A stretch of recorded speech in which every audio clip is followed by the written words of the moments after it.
कितने खुश थे। मुझे याद है मैंने उन्हें बताया था कि मैं प्रेग्नेंट थी और मैंने उन्हें वो खबर दी थी और उन्होंने मुझसे कहा था ये सबसे पहले मॉम को सुनाना चाहता हूँ। हाँ, उनकी याददाश्त वापस आने के बाद वो सब कुछ भूल गए, लेकिन अगर आप चाहती तो आप बहुत कुछ कर सकती थी, आप उनको याद दिला सकती थी, लेकिन आपने ऐसा नहीं किया क्योंकि शायद मैं आपको कभी पसंद थी नहीं। आपके हिसाब से तो मैं बहुत छोटे परिवार से थी, बहुत गरीब थी, आपके स्टैंडर्ड से मैच नहीं करती थी। आपने बहुत गलत किया है, आपने बहुत गलत किया है मेरे साथ, नरेन के साथ, आशी के साथ।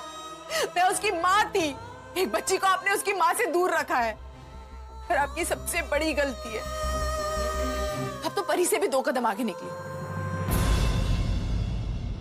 परी ने जो कुछ भी किया अपने प्यार को पाने के लिए किया ना, चलिए माफ किया मैंने उसे, लेकिन आपने तो पता नहीं किस लिए किया। आपने तो मेरी बच्ची को ही मुझसे अलग कर दिया। एक बात याद रखिएगा रुशाली जी, आपको जिंदगी में कभी माफ नहीं कर सकती। मैं आपको जिंदगी में कभी माफ नहीं कर सकती, याद रखिएगा ये। पूरा एपिसोड देखिए ZEE5 पर। आज मुझे कोई नहीं रोकेगा, कोई कुछ नहीं समझाएगा, अब भी नहीं। मैंने जो फैसला कर लिया वो फैसला बदलेगा नहीं, क्योंकि सच में परी तो इस लायक ही नहीं कि एक मां बन सके, एक बीवी बन सके, यहां तक कि किसी की बेटी भी बन सके। ये किसी के भी प्यार के लायक नहीं, सिर्फ अपनी खुशी, अपना स्वार्थ, अपने बारे में सोचती है। आप सब लोगों को तो ये भी नहीं पता कि परी ने ही अंकिता को मरवाने की कोशिश की थी।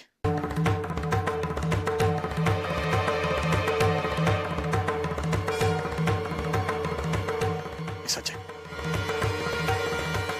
ताकि उसे एमडी की पोस्ट मिल जाए और उसका मैं हमेशा के लिए हो जाऊं। लेकिन अच्छे लोगों के साथ कभी बुरा नहीं होता परी, इसलिए आज देखो तुम कहां और अंकिता कहां खड़ी है। आज सुबह परी गलतियों पे गलतियां करती रही और मैं उसे माफ करता रहा। उसकी हर छोटी बड़ी गलती पर मैंने पर्दा डाला। शायद ये मेरी गलती थी, अगर इसे पहले टोक दिया होता तो बात यहां तक नहीं पहुंचती। लेकिन अब मेरे पास कोई चारा नहीं है, मैं इसकी जिंदगी और इस घर से बहुत दूर जा रहा हूं।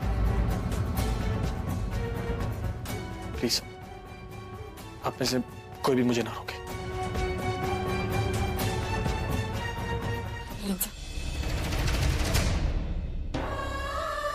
आपके पास एक घर है जो आपका है, आप वहां जाकर रह सकते हैं, लेकिन प्लीज परी को अपने साथ ले जाइए, प्लीज।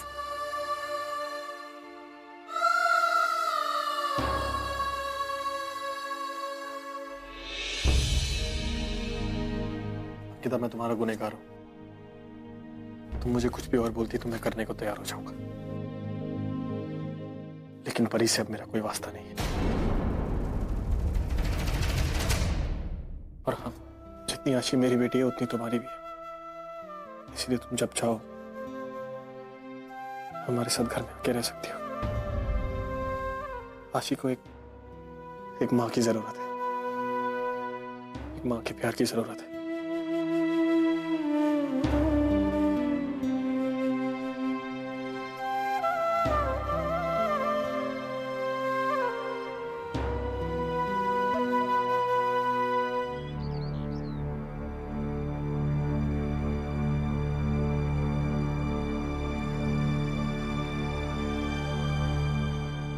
अंकिता, पूरी रात सोई नहीं? अजीब, सुबह उठ गई थी, नींद नहीं आ रही थी तो तेरे लिए चाय लाई, पी लेना।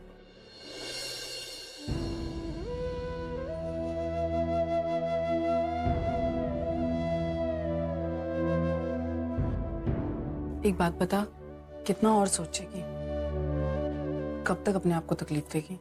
तो क्या करूं अजी, कुछ समझ में नहीं आ रहा है।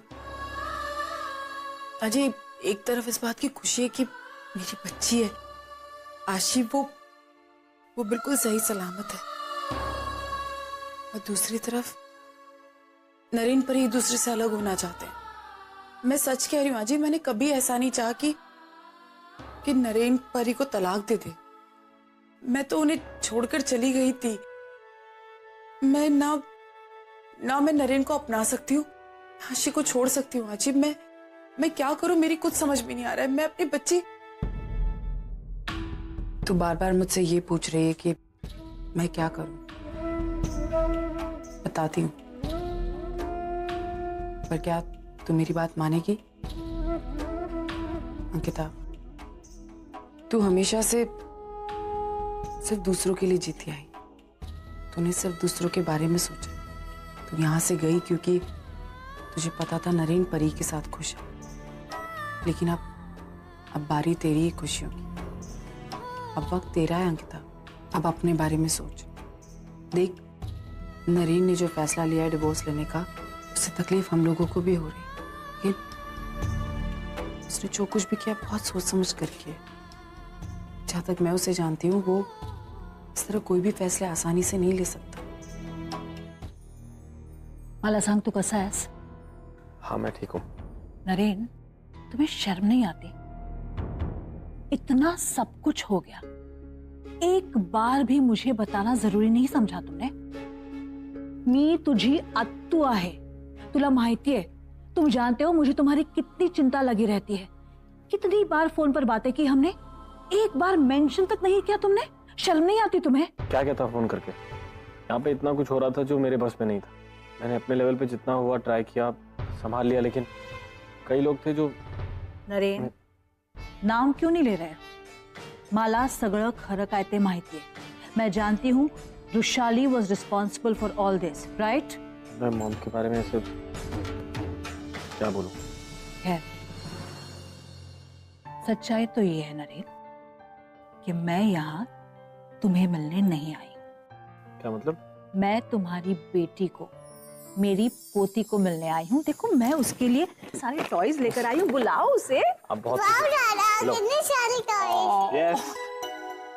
दादा, अपने बालों में क्या लगाया? क्या लगाया? मुझे आपका ख्याल रखना पड़ता है। देवा सिद्धिविनायका, अरे नरेन, तुझी मुलगी हुबेहूब अंकिता सारखी दिसते। और इतना ही नहीं, ये तुम्हारा ख्याल भी ठीक अंकिता की तरह ही रखती है। वो मेरा ख्याल रखती थी। हाँ। अच्छा, आप अत्तू से मिले? जाके मिले? हाय स्वीट हार्ट। सुनो, ये देखो, ये मैं आपके लिए खिलौने लाई। आप खेलेंगे इसके साथ? Very nice, thank you. Good girl. क्या सच में अंकिता मेरा इतना ख्याल रखती थी? हाँ, बहुत ख्याल रखती थी तुम्हारा। इनफैक्ट नरेन, आज तुम ठीक होकर यहाँ मेरे सामने बैठे हो, it is all thanks to Ankita. जब तुम्हारी अंकिता के साथ शादी हुई थी, तब तुम्हारी दिमागी हालत ठीक नहीं थी। Ankita used to take care of you day and night. उसी की वजह से तुम ठीक हो गए। और उस लड़की का नसीब देखो, तुम ठीक हो गए और तुम्हें अपने पास्ट के बारे में कुछ भी याद नहीं रहा। तुम अंकिता को भूल गए। You did not remember how good she was to you. और इसीलिए तुम उसके साथ न्याय नहीं कर सके। पण नरेन, आता परिस्थिती बदलली। तुला सगळं खरं काय ते कळले, तुम सच्चाई जानते हो। अब कम से कम आप सोच समझ कर फैसला लो। अंकिता के साथ न्याय करो प्लीज। बिकॉज मैं अंकिता को पसंद करती हूँ, इसका मतलब ये नहीं कि तुम भी। This is my opinion. Final decision तुम्हारा होगा। हाँ, तो मेरा अंश भी मेरे साथ। नरेन, ये जितनी तुम्हारी बेटी है ना, उतनी ही अंकिता की भी है। मेक द राइट डिसीजन बेटा। जी। पूरा एपिसोड देखिए ZEE5 पर।